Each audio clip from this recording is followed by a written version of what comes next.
Hi friends, welcome back to my channel. Koragajja Swami ಎಲ್ಲರಿಗೂ ಒಳ್ಳೆಯದನ್ನು ಮಾಡಲಿ. ನೀವು ಅಪ್ಪಿತಪ್ಪಿ ಕೂಡ ಈ ಸಮಯದಲ್ಲಿ ಸ್ನಾನ ಮಾಡಬೇಡಿ. ನೀವು ಈ ಒಂದು ಸಮಯದಲ್ಲಿ ಸ್ನಾನ ಮಾಡಿದರೆ ನಿಮಗೆ ಕಷ್ಟಗಳು ಹೆಚ್ಚಾಗುತ್ತವೆ. ಹಿಂದೂ ಸಂಪ್ರದಾಯದಲ್ಲಿ 4 ರೀತಿಯಾದಂತಹ ಸ್ನಾನದ ಸಮಯವನ್ನು ಬಹಳ ವಿಶೇಷವಾಗಿ ಉಲ್ಲೇಖಿಸಿದ್ದಾರೆ. 1. ದೇವತೆಗಳ ಸ್ನಾನ. 2. ಋಷಿ ಸ್ನಾನ. 3. ಮಾನವ ಸ್ನಾನ. 4. ರಾಕ್ಷಸ ಸ್ನಾನ.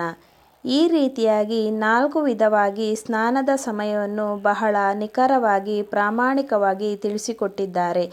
ಆದರೆ ಈ ಒಂದು ಸಮಯದಲ್ಲಿ ಸ್ನಾನ ಮಾಡಿದರೆ ಕಷ್ಟಗಳು ಹೆಚ್ಚಾಗುತ್ತವೆ. ಜೀವನದಲ್ಲಿ ನೀವು ಎಷ್ಟೇ ಸಂಪಾದನೆ ಮಾಡಿದರೂ ಕೂಡ ಕೈಯಲ್ಲಿ ಹಣ ನಿಲ್ಲುವುದಿಲ್ಲ.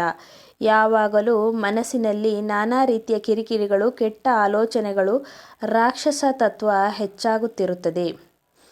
ಮನೆಯಲ್ಲಿ ಯಾವುದೂ ಕಾರಣಕ್ಕೂ ಏಳಿಗೆಯಾಗುವುದಿಲ್ಲ. ಅಖಂಡ ಯಶಸ್ಸನ್ನು ಗಳಿಸಬೇಕು ಎಂದರೆ ಇಂತಹ ಸಮಯದಲ್ಲಿ ಸ್ನಾನವನ್ನು ಮಾಡಬೇಕು. 1. ಬೆಳಗಿನ ಜಾವ 3 ಗಂಟೆಯಿಂದ 4 ಗಂಟೆಯ ಒಳಗಿನ ಸ್ನಾನ ಮಾಡುವುದಾದರೆ ಅದನ್ನು ಋಷಿ ಸ್ನಾನ ಎಂದು ಕರೆಯುತ್ತಾರೆ. ಈ ಸಮಯದಲ್ಲಿ ಸಾಮಾನ್ಯ ಮಾನವರು ಸ್ನಾನ ಮಾಡಿದರೆ ಋಷಿಗಳು ಮಾಡಿರುವ ಅಖಂಡ ಪುಣ್ಯದ ಫಲವು ಸಿಗುತ್ತದೆ. ಜೀವನದಲ್ಲಿ ಎಲ್ಲ ಕೆಲಸ ಕಾರ್ಯಗಳಲ್ಲೂ ಅಖಂಡ ಯಶಸ್ಸು ಸಿಗುತ್ತದೆ. ಇದನ್ನು ಋಷಿ ಸ್ನಾನ ಎನ್ನುತ್ತಾರೆ. 2ನೇದಾಗಿ ಬೆಳಗಿನ ಜಾವ 4 ಗಂಟೆಯಿಂದ 5 ಗಂಟೆ. 5 ಗಂಟೆ ಒಳಗಾಗಿ ನೀವು ಸ್ನಾನವನ್ನು ಮಾಡಿದರೆ ಅದನ್ನು ದೇವತಾ ಸ್ನಾನ ಎಂದು ಕರೆಯುತ್ತಾರೆ. ಈ ಸಮಯದಲ್ಲಿ ವಿಶೇಷವಾಗಿ ದೇವಾನುದೇವತೆಗಳಿಗೆ ದೇವಸ್ಥಾನದಲ್ಲಿ ವಿಗ್ರಹಗಳಲ್ಲಿ ಅಭಿಷೇಕವನ್ನು ಮಾಡುವ ಸಮಯವಾಗಿದೆ. ಈ ಸಮಯದಲ್ಲಿ ಮನುಷ್ಯರು ಸ್ನಾನ ಮಾಡಿದರೆ ದೈವಬಲ ಅನ್ನೋದು ಜೀವನದಲ್ಲಿ ಹೆಚ್ಚಾಗುತ್ತದೆ. 3ನೇಯದು ಮನುಷ್ಯ ಸ್ನಾನ ಅಂದರೆ ಮಾನವ ಸ್ನಾನ. 5 ಗಂಟೆಯಿಂದ 6 ಗಂಟೆಯ ಒಳಗೆ ಸ್ನಾನ ಮಾಡಿದರೆ ಅದನ್ನು ಮಾನವ ಸ್ನಾನ ಎಂದು ಹೇಳಲಾಗುತ್ತದೆ. ಈ ಸಮಯದಲ್ಲಿ ನೀವು ಸ್ನಾನ ಮಾಡಿದರೆ ನಿಮ್ಮ ಕಷ್ಟ ಕಾರ್ಪಣ್ಯಗಳು ಕಳೆಯುತ್ತಾ ಬರುತ್ತದೆ. ವಿಶೇಷವಾಗಿ ಸಕಾರಾತ್ಮಕ ಆಲೋಚನೆಗಳು ನಿಮ್ಮ ಮನಸ್ಸಿನಲ್ಲಿ ಉಂಟಾಗುತ್ತದೆ.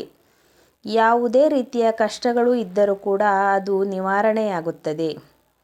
4ನೇದು ಇನ್ನು ಬೆಳಗಿನ ಜಾವ 6 ಗಂಟೆಯಿಂದ 7 ಗಂಟೆಯ ಒಳಗೆ ಸ್ನಾನ ಮಾಡಿದರೆ ಇದನ್ನು ರಾಕ್ಷಸ ಸ್ನಾನ ಎಂದು ಹೇಳಲಾಗುತ್ತದೆ. ಈ ಸಮಯದಲ್ಲಿ ಯಾವುದೇ ಕಾರಣಕ್ಕೂ ಸ್ನಾನವನ್ನು ಮಾಡಬಾರದು. ಒಂದು ವೇಳೆ ಈ ಸಮಯದಲ್ಲಿ ಸ್ನಾನ ಮಾಡಿದರೆ ರಾಕ್ಷಸ ತತ್ವ ಹೆಚ್ಚಾಗುತ್ತದೆ. ಮನಸ್ಸಿನಲ್ಲಿ ಯಾವಾಗಲೂ ನಕಾರಾತ್ಮಕ ಆಲೋಚನೆಗಳು ಬರುತ್ತಿರುತ್ತವೆ. ಮನಸ್ಸಿನಲ್ಲಿ ಎಷ್ಟೇ ಕೆಲಸ ಕಾರ್ಯಗಳು ಮಾಡಿದರೂ ಕೂಡ ನೆಮ್ಮದಿ ಅನ್ನೋದು ಇರುವುದಿಲ್ಲ.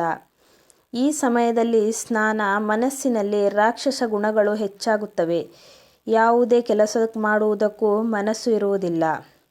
ಜೀವನದಲ್ಲಿ ನಿಮ್ಮ ಕಷ್ಟಗಳು ಕಡಿಮೆಯಾಗಬೇಕು ಎಂದರೆ 6 ಗಂಟೆ ಒಳಗೆ ಸ್ನಾನವನ್ನು ಮಾಡಬೇಕು. ಈ ಮಾಹಿತಿ ನಿಮಗೆ ಉಪಯುಕ್ತ ಎಂದೆನಿಸಿದರೆ ವಿಡಿಯೋಗೆ ಒಂದು ಲೈಕ್ ಮಾಡಿ. ಈ ವಿಡಿಯೋವನ್ನು ನಿಮ್ಮ ಫ್ರೆಂಡ್ಸ್ ಮತ್ತು ಫ್ಯಾಮಿಲಿ ಜೊತೆಗೆ ಶೇರ್ ಮಾಡಿ. ನನ್ನ ಚಾನಲನ್ನು ತಪ್ಪದೇ ಸಬ್ಸ್ಕ್ರೈಬ್ ಮಾಡಿ. ವಿಡಿಯೋವನ್ನು ನೋಡಿದ ಎಲ್ಲರಿಗೂ ಧನ್ಯವಾದಗಳು. ಮುಂದಿನ ವಿಡಿಯೋದಲ್ಲಿ ಮತ್ತೆ ಸಿಗೋಣ.